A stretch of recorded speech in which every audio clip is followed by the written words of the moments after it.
성남FC 후원금 의혹을 수사하는 검찰이 더불어민주당 이재명 대표에게 검찰에 나와 조사를 받으라고 통보했습니다.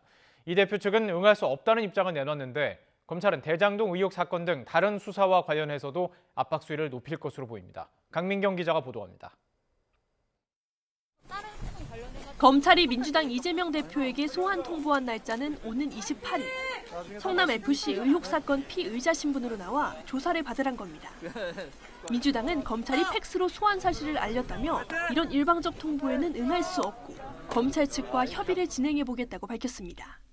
한 9시 무렵에 팩스로 찍 하고 그냥 한 장 들어왔습니다.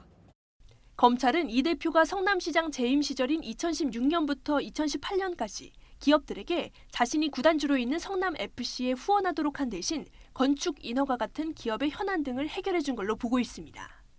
이 사건은 원래 경찰에서 무혐의 처리했지만 검찰의 보완 수사 요구로 다시 수사했고 이 대표에 대해 제3자 뇌물 공여 혐의를 적용해 1년 만에 다시 사건을 검찰에 넘겼습니다.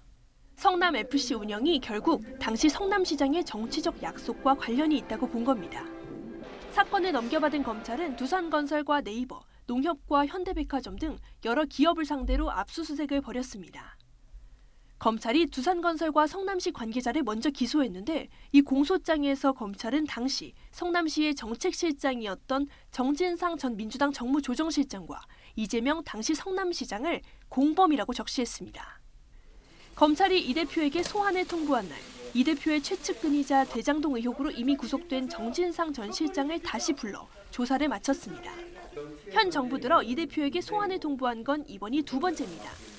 앞서 지난 9월 대선 과정에서 대장동과 백현동 개발 사업 특혜 의혹에 대한 허위 사실을 공표한 혐의로 이 대표의 소환을 시도한 적이 있습니다.